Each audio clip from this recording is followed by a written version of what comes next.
Crime બ્રાન્ચે 13 લાખથી વધુના MD ડ્રગ્સના જથ્થા સાથે અલગ અલગ જગ્યાએથી 4 આરોપીઓને ઝડપી પાડી 3 ગુનાઓ નોંધ્યા હતા.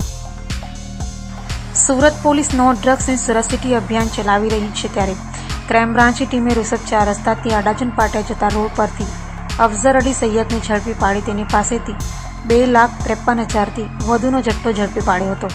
તો તેની પૂછપરછમાં ડ્રગ્સ નાનપુરા કાદરસાની નાળ ખાતે રહેતા અયાન પાસે લાવ્યો હોવાનું કહેતા તેને વોન્ટેડ જાહેર કર્યો હતો અને કાદરશાની નાળમાં છે ત્યાંથી અયાનને પણ ઝડપી પાડ્યો હતો. તો બીજી તરફ ક્રાઇમ બ્રાન્ચે ભેસ્તાન ગણેશ કૃપા ઇન્ડસ્ટ્રીયલ એસ્ટેટ ખાતા નંબર 26 સામેથી નિર્મિત કૃષ્ણકુમાર જાડેજાને ઝડપી પાડી 8 લાખથી વધુનો એમડી ડ્રગ્સનો જથ્થો કબજે કર્યો હતો. જ્યારે તેને એમડી ડ્રગ્સ આપી જનાર જય મકવાણા સહિત અજાણ્યાઓને વોન્ટેડ જાહેર કરાયા હતા. તો ભેસ્તાનમાં વોન્ટેડ આરોપીની તપાસ કરતા તે જયેશ ભાણા મકવાણાને વરાછા હીરાબાગ સર્કલથી અશ્વિન કુમાર રોડ જતા શિવશક્તિ ડાયમંડ કંપની સામેથી ઝડપી પાડી તેની પાસેથી પણ ક્રાઇમ બ્રાન્ચે એમડીનો જથ્થો કબજે કર્યો હતો. હાલ તો ક્રાઇમ બ્રાન્ચે રાંદેર, ભેસ્તાન અને કાપોદ્રા પોલીસ મથકમાં એમડીના ગુનાઓ નોંધી આરોપીઓની ધરપકડ કરી વધુ તપાસ હાથ ધરી છે.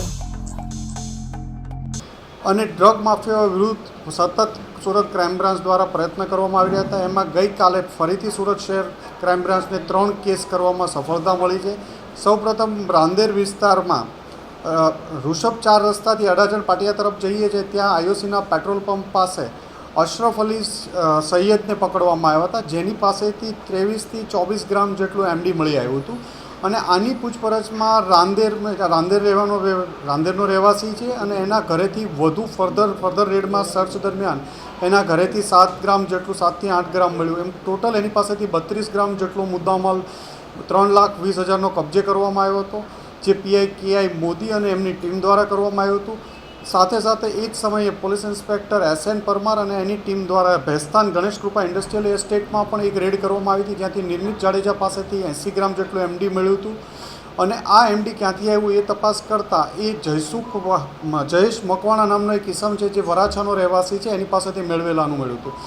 એની તપાસ કરતાં પીઆઈ JN ગોસ્વામી અને એની ટીમ દ્વારા એક બગમેન ઉપરથી જયેશ મકવાણાને પકડી પાડવામાં આવ્યો હતો અને એની પાસેથી ફર્ધર 23 ગ્રામ જેટલું એમડીનું મળી આવ્યું હતું, જે બાબતે કાપોદ્રા પોલીસ સ્ટેશન ગુનો દાખલ કરવામાં આવ્યો હતો.